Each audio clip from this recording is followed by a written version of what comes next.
Hello students, hope आप सभी सुरक्षित होंगे। तो आज हम जो हमारा सर्वनाम है, इससे पहले की वीडियो में हमने पढ़ा था हिंदी व्याकरण सर्वनाम के बारे में। ठीक है, तो सर्वनाम क्या है? सबका नाम सर्वनाम, संज्ञा का ये लेते स्थान, यानी सभी वस्तुओं के लिए जो हम एक नाम प्रयोग मतलब अलग अलग नाम जो हम प्रयोग में लेते हैं, ठीक है, जो संज्ञा के स्थान पर हम अलग नाम उपयोग में लेते हैं उन्हें हम क्या कहते हैं? सर्वनाम कहते हैं। ठीक है, क्या जिन शब्दों से, ठीक है, जिन शब्दों का प्रयोग हम संज्ञा शब्दों के स्थान पर करते हैं उन्हें हम सर्वनाम कहते हैं। ये हमने पढ़ा था। फिर उसके बाद हमने पढ़ा था कि सर्वनाम के जो प्रयोग हैं वो हम किस किस तरह से कर सकते हैं। आज हम पढ़ेंगे सर्वनाम के भेद। ठीक है, तो सर्वनाम के कितने भेद हैं? सर्वनाम के 6 भेद हैं। पहला सर्वनाम है पुरुषवाचक सर्वनाम, फिर निश्चयवाचक सर्वनाम, अनिश्चयवाचक सर्वनाम, संबंधवाचक सर्वनाम, प्रश्नवाचक सर्वनाम और निजवाचक सर्वनाम। ठीक है, तो आज हम एक एक करके इन सभी सर्वनाम के बारे में पढ़ेंगे। तो पहला जो हमारा सर्वनाम है वो है पुरुषवाचक सर्वनाम। क्या है हमारे पहले सर्वनाम का नाम? पुरुषवाचक सर्वनाम है। तो जिस सर्वनाम का प्रयोग बोलने वाला अपने लिए, ठीक है, बोलने वाला अपने लिए, सुनने वाले के लिए और अन्य किसी व्यक्ति के लिए करता है उसे पुरुषवाचक सर्वनाम कहते हैं। ठीक है, तो पुरुषवाचक सर्वनाम किसे कहते हैं? पुरुषवाचक सर्वनाम ऐसे सर्वनाम शब्द हैं जिनका प्रयोग बोलने वाला, यानी जैसे मैं खुद के लिए करूंगी, आप लोगों के लिए करूंगी और अन्य किसी के लिए करूंगी, तो ऐसे शब्दों को क्या कहेंगे हम? पुरुषवाचक सर्वनाम कहेंगे। जैसे मैं बाजार जाऊंगी, ठीक है, मैं बाजार जाऊंगी, तो यहाँ पर जो मैं शब्द है वो क्या है? सर्वनाम शब्द है। तो यहाँ पर मैं शब्द किसके लिए प्रयोग में ले रही हूँ? खुद के लिए, स्वयं के लिए, बोलने वाला खुद के लिए उपयोग में ले रहा है, तो मैं शब्द क्या कहलाएगा? सर्वनाम शब्द कहलाएगा। अगर मैं बोलने वाले, सुनने वाले के लिए शब्द प्रयोग करूं, आप लोगों के लिए, तो मैं कैसे बोलूंगी? तुम पुस्तक पढ़ो। ठीक है, मैं क्या बोलूंगी? तुम पुस्तक पढ़ो। ठीक है, या फिर आप पुस्तक पढ़िए। ठीक है, मैं इस तरह से आपको बोलूंगी। जो तो मैं शब्द क्या था? बोलने वाला खुद के लिए उपयोग में ले रहा था। तुम, आप, तू, ये शब्द क्या कहलाएंगे? सुनने वाले के लिए। उसी तरह अन्य किसी व्यक्ति के लिए, ठीक है, जो मेरी बात नहीं सुन रहा है लेकिन अन्य कोई है, ठीक है, जैसे वह चला गया, ठीक है, वो वहां पर नहीं है लेकिन वह चला गया, तो जो वह शब्द है वो क्या है? वह भी सर्वनाम शब्द है। तो यहाँ पे हमने देखा कि जो बोलने वाला यानी जो मैं हूं, ठीक है, वो खुद के लिए क्या शब्द प्रयोग में लिया? मैं। आपके लिए मैंने क्या बोला? तुम या फिर तू। ठीक है, फिर अन्य के लिए वह। उसी तरह हम सैर कर रहे हैं, ठीक है, हम सैर कर रहे हैं, हम क्या हो जाएगा यहाँ पर? मैं से हम, यानी एक से अधिक है ना। या फिर उसी तरह सुनने वाले में के लिए मैं क्या कहूंगी? तुम चित्र बनाओ, उसे भी बुला लो। ठीक है, तो ये जो आप शब्द देख रहे हो, मैं, तू, तुम, वह, उसे, हम, ये सारे शब्द क्या हैं? पुरुषवाचक सर्वनाम है। ठीक है, तो क्या होते हैं पुरुषवाचक सर्वनाम? ऐसे सर्वनाम हैं जो बोलने वाला खुद के लिए, सुनने वाले के लिए और अन्य किसी के लिए प्रयोग में लेता है। उसके बाद आता है आपका निश्चयवाचक सर्वनाम। ठीक है, अब जो दूसरा हमारा जो सर्वनाम है वो क्या है? निश्चयवाचक सर्वनाम। तो जिस सर्वनाम का प्रयोग किसी निश्चित वस्तु या व्यक्ति की ओर संकेत करने के लिए किया जाता है उसे निश्चयवाचक सर्वनाम कहते हैं। अब निश्चयवाचक सर्वनाम किसे कहते हैं? जो हम किसी व्यक्ति, वस्तु या स्थान के बारे में बताने के लिए कर रहे हो, लेकिन वो निश्चित है कि आप इसी के बारे में, किसी निश्चित व्यक्ति, वस्तु के बारे में ही बोल रहे हैं। ठीक है, तब क्या हो जाएगा? निश्चयवाचक सर्वनाम होगा। जैसे तू, तुम, आप, मैं, हम, वह, वे, यह, ये, उसे, ये सब क्या है?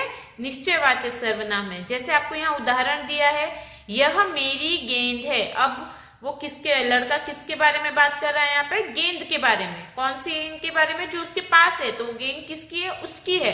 तो यह मेरी गेंद है में यह जो शब्द है वो क्या है? निश्चयवाचक सर्वनाम है। उसी तरह उसे बुलाओ, ठीक है, दादाजी, एक बच्ची के दादाजी उससे कह रहे हैं कि उसे बुलाओ। ठीक है, तो उनको पता है कि किसको बुलाना है। ठीक है, निश्चित है।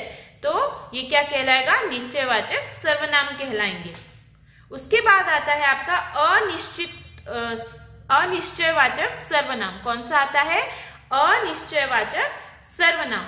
अब ये ऐसे सर्वनाम हैं जिनका उपयोग निश्चित वस्तु, ठीक है, व्यक्ति का बोध नहीं कराता। ठीक है, आपको नहीं पता कि आप किसके बारे में बात कर रहे हैं। ठीक है, तो ये क्या कहलाएंगे, ऐसे सर्वनाम अनिश्चितवाचक सर्वनाम कहलाएंगे। जैसे कोई, कुछ, है ना, आपको नहीं पता, मुझे नहीं पता, हमें नहीं पता कि हम किसके बारे में बात कर रहे हैं, हमें नहीं पता है, तो वो क्या कहलाएगा, अनिश्चयवाचक। जैसे आपको उदाहरण दिया है, बाहर कोई खड़ा है ना, अब दरवाजे के बाहर कोई खड़ा है, हमें नहीं पता कौन खड़ा है, तो कोई खड़ा है, तो जो कोई शब्द है वो क्या है, अनिश्चयवाचक सर्वनाम है ना। उसी तरह दाल में कुछ पड़ गया है, देखो दाल में कुछ पड़ गया है। अब क्या पड़ गया है दाल के अंदर, हमें नहीं पता, लेकिन कुछ पड़ गया है, तो जो कुछ है वो क्या है, अनिश्चयवाचक सर्वनाम है। ठीक है, तो अनिश्चयवाचक सर्वनाम किसे कहते हैं,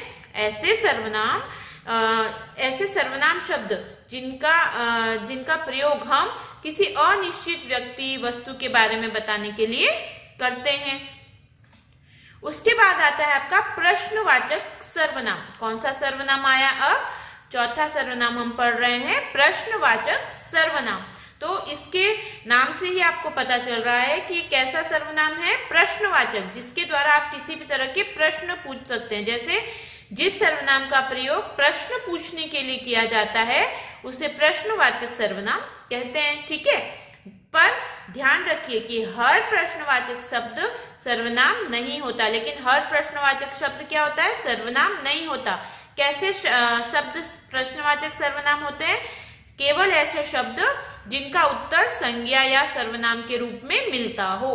ठीक है, अगर आप आपको किसे कहेंगे प्रश्नवाचक, ऐसे प्रश्नवाचक सर्वनाम जिनका उत्तर आपको संज्ञा के रूप में मिलता हो या फिर सर्वनाम के रूप में मिलता हो। जैसे क्या, कहाँ, किधर, कौन, ये क्या है, अगर आप इन शब्दों को लगाकर प्रश्न पूछेंगे तो आपको प्रश्न किस में मिलेगा, संज्ञा के रूप में, यानी किसी नाम के रूप में मिलेगा। जैसे इस थैले में क्या है, क्या दिया गया है, इस थैले में क्या है। तो अब इस थैले में बोल सकते हैं कि इस थैले में फल है ना, इस थैले में सेव हैं, इस थैले में खिलौने हैं। तो ये जो खिलौने, फल, सेव है वो क्या है, संज्ञा शब्द है ना। तो ऐसे प्रश्न जिसके द्वारा आपको संज्ञा में उत्तर मिलता हो। फिर वहां कौन खड़ा है, ठीक है, देखो आप जैसे देख रहे हो दो लड़कियां आपस में बातें कर रही है, वहां पे एक लड़का खड़ा है। ठीक है, तो वहां कौन खड़ा है ना, तो उसका नाम भी हो सकता है कि वहां रोहन खड़ा है। तो रोहन क्या है, संज्ञा शब्द है ना। तो यहाँ पे आपने देखा कि कैसे प्रश्न पूछे गए हैं, क्या या कौन के द्वारा प्रश्न पूछे गए हैं। उसके बाद आता है संबंधवाचक सर्वनाम। कैसे सर्वनाम है, अब संबंधवाचक सर्वनाम है। जिन सर्वनाम शब्दों का प्रयोग संबंध बताने के लिए किया जाता है उन्हें संबंधवाचक सर्वनाम कहते हैं। ठीक है, ऐसे सर्वनाम जिनका संबंध बताने के लिए उपयोग होता है। जैसे जो, सो, जैसा, वैसा, जब, तब, है ना, जब जाओगे तब आओगे, है ना, जैसा करोगे वैसा भरोगे। तो ये सारे शब्द क्या हैं, एक दूसरे से जुड़े हुए हैं, एक दूसरे का संबंध बता रहे हैं। ठीक है, अगर आप अच्छा करोगे तो अच्छा होगा, इस तरह से। जैसे आपको यहाँ पे उदाहरण भी दिया है, जैसा बोओगे वैसा काटोगे, है ना, तुम जैसा बोओगे, जैसा तुम पेड़ उगाओगे वैसा ही तुम उसे काटोगे, वैसा ही तुम्हें फल मिलेगा। ठीक है, तो जैसा वैसा। फिर जो परिश्रम करेगा सो फल पाएगा। ठीक है, फल किसको मिलता है, जो परिश्रम करता है, मेहनत करता है। तो जो परिश्रम करेगा सो फल पाएगा। तो जो का संबंध किससे है, सो से है। जैसे का संबंध किससे है, वैसा से है। तो ये क्या बता रहे हैं, एक दूसरे का संबंध बता रहे हैं। तो इसीलिए इन्हें कहते हैं संबंधवाचक सर्वनाम। उसके बाद आपका आता है निजवाचक सर्वनाम। कैसा सर्वनाम, निजवाचक। निज से आपको पता है, निज यानी स्वयं का, खुद का, है ना। तो ऐसे सर्वनाम शब्द जो हम खुद के लिए, हम स्वयं के लिए उपयोग में लेते हैं, ऐसे शब्दों को क्या कहते हैं, निजवाचक सर्वनाम कहते हैं। जैसे स्वयं, अपने आप, है ना, खुद, आप, ये सारे शब्द क्या है, स्वयं के लिए, हम खुद के लिए उपयोग में लेते हैं। जैसे आपको यहाँ पे उदाहरण भी दिया है, मैंने यह मॉडल स्वयं बनाया है, मैंने यह मॉडल स्वयं बनाया है। ठीक है, वो बच्चा है वो बता रहा है कि ये मैंने बनाया है। किसने बनाया है? मैंने, स्वयं ने बनाया है ना। तो जो स्वयं शब्द क्या है, हम खुद के लिए प्रयोग में ले रहे हैं। फिर अपना काम खुद करना चाहिए। ठीक है, अपना काम क्या करना चाहिए? खुद करना चाहिए। तो यहाँ पर जो खुद शब्द है वो क्या है? वो है निजवाचक सर्वनाम। ठीक है, तो स्वयं और खुद क्या है? निजवाचक, हम खुद के लिए प्रयोग में ले रहे हैं। ठीक है, जो व्यक्ति बोल रहा है वो खुद के लिए प्रयोग में ले रहा है, तो उससे क्या कहेंगे? निजवाचक सर्वनाम कहेंगे। ठीक है, तो यहाँ पे हमने कितने सर्वनाम पढ़ लिए? यहाँ पर हमने पढ़े हमारे 6 सर्वनाम के भेद पढ़े। ठीक है, पुरुषवाचक सर्वनाम, निश्चयवाचक सर्वनाम, अनिश्चयवाचक सर्वनाम, है ना।